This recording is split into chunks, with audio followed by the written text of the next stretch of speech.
Hi, Jurgen. Just first of all, I just wanted to check on Roberto Firmino. How ready is he to return to action this weekend? It's not ready.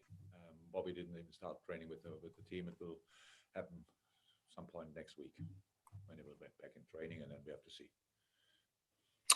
Also, Jurgen, I wanted to check on Mo Salah. A few weeks ago, we asked you about Jordan Henderson's contract, and you said you were confident of it getting done, and not long after, it was all sorted. So how do you feel about Mo Salah's contract situation at the moment, and what confidence do you have that it will get done in the not-too-distant future? But there is nothing really to say about, and especially not for me. I'm not involved.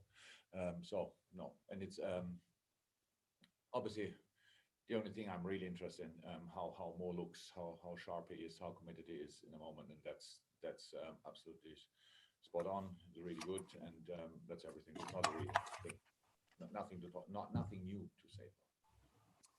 And with regard to Crystal Palace, obviously we saw their potential again, or realising their potential against Spurs. We saw the comeback against West Ham United as well. What difference do you see in Palace under Patrick Vieira now? Massive, proper football playing side, I have to say, and he has obviously a clear idea how he wants to set it up. You can see that brought in new players, use them.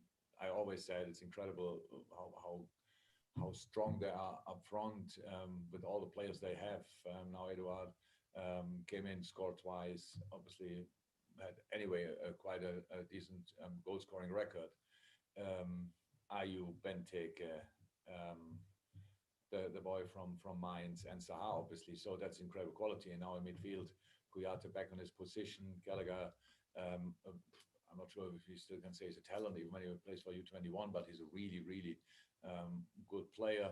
And then the third position, MacArthur or whoever can play there, they have it's a decent team and a really football playing idea. Meanwhile. Build up, so it's a change, and they will do well. I'm pretty sure, but we have to do well as well. So on Saturday, tomorrow, actually, and yeah, hopefully we can do that. Okay, brilliant. Just before we go to you, Steve, so I'm just going to turn the microphone up a tiny bit. It's a wee bit quiet. There we go. Put that there. That should work now. Steve Wyeth, yeah. Okay, from PLP.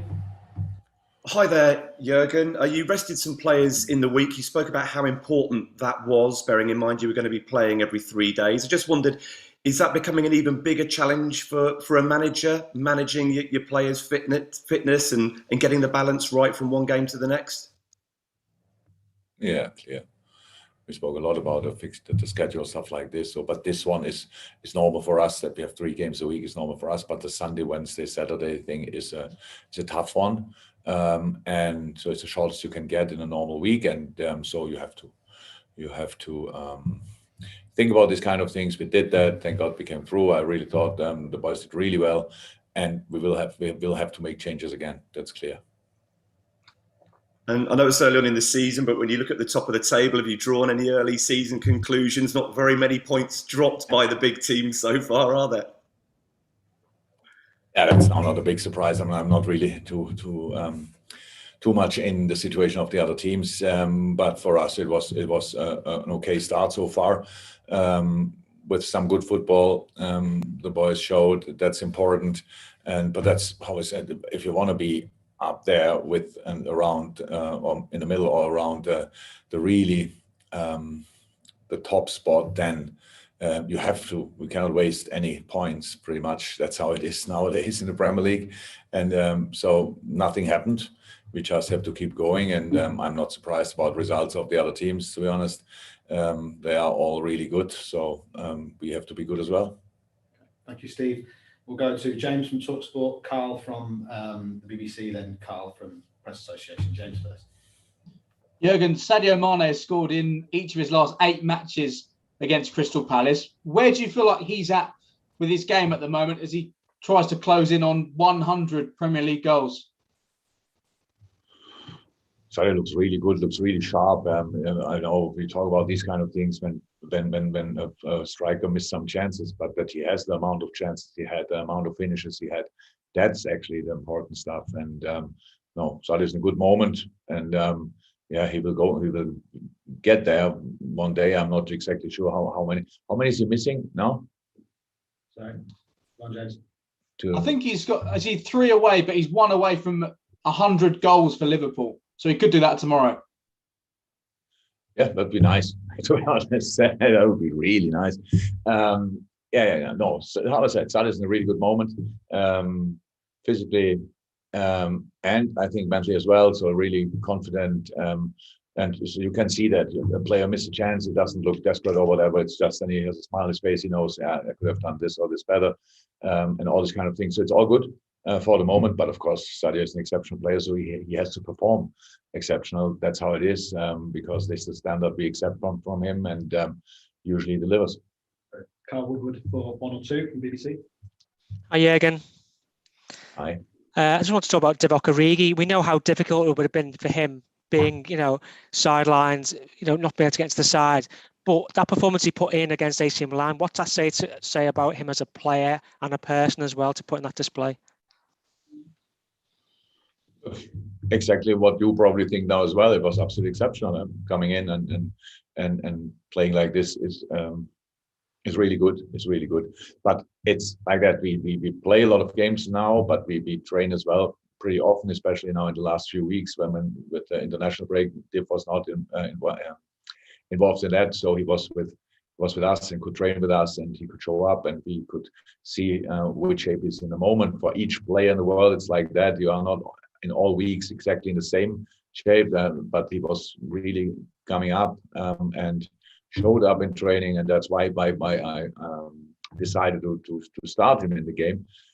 But then there's still the possibility that it's maybe not so easy and stuff like this, but he was really focused in the game. He didn't think about if he was playing the last 10 games or not. He was just in the game and played a really good game, helped us a lot, not only offensively, but defensively as well. But then the nice little chip for Mo was obviously an incredibly important moment. So really happy for him. He had cramps at the end of the game. We have to see what that means for tomorrow, but it looked really good. And James Milner's back from injury. Curtis Jones played really well when he came on as well. Does that show the depth you've got in that midfield as well? Yeah, it shows, but it's important as well because this is the engine room of our game. The intensity we can put on a pitch if we have a tired midfield that doesn't work. So that's very important that we have there the numbers and the quality, especially of the players. So yeah, they're all back. Some of them trained longer, some of them didn't train that long. We have to see lots of games coming up, but very good news that they're all fit in the moment. Thank you. And just before we go to Carl Markham, we'll do the breakout, the Dido section next. We'll be able to take 4 of you on that. So first come, first serve, and then that'll conclude. So to finish the open section, Carl Markham. Hey, Jurgen, just a quick couple if I may. Going back to the rotation thing, for 2.5 years we basically saw Virgil van Dijk play nearly every minute of every Premier League and every Champions League game. Just wondering, in terms of, we know you're managing him, he's come back now, is that a short-term thing or is it a longer-term thing, so we're not going to see him put in those minutes in those games over the season now? I don't know. I would rather say it's a short-term thing. It's we are still in, if you want, in the extended preseason, especially for him with the long time out and stuff like this. He was completely fine. He could have played, definitely. It was just for me. I want to be sensible in these moments now because I have to. We have what I said. I don't want to talk about injuries in the past, but it is like that. We had 3 long-term injuries with Joe, with Joel, and with Virgil. And even Ibu had before, not maybe a year ago, a long-term injury as well. So just they have, the quality is incredible what these boys have, and now we have to make sure that we have always a proper pair on the pitch. And for the weekend, for the Milan game, it worked really well. But it will not be like that I now always do exactly that and say, okay, Virgil is not ready to play for that. But I think we are early in the season, and it was the right thing to do. And just on the defensive side, both Virgil and Joel could both play their 100th league game for Liverpool. Out of the 4 centre-backs, the senior centre-backs you've got at your disposal, Joel seems to be the one who's less celebrated, but he appears to be a piece of comeback from his injury and playing really well again. It was now Joel or Joe? Joel. Yeah. Look, I cannot help people who don't see the quality of Joel Matip. That's true. He was a bit unlucky in the past with injury here and there. Maybe not always the most difficult things, but he's a big boy, a big player, so tall, and it can look from time to time a bit edgy or whatever, but he's an incredible player, and he was always an incredible player since he joined us at least, and so that's really good. But for him, it's the same. We needed the quality. We have now 4-5 top class center halves, and that's good to have and necessary. But on that position, when you only have 2, then sometimes they play 10, 12, 15 games in a row. They are maybe able to do that, but if we don't have to, why should we then? And that's why we have now the opportunity to make there some changes, and from time to time, not always, we have to make that and hope that they all stay fit, and then we'll be fine on that position for sure. Brilliant. Okay, thank you, Carl. Thank you, everyone. Now this is the embargo section. Just do the usual. So everything from here on in is at 10:30 this evening, Friday the 17th.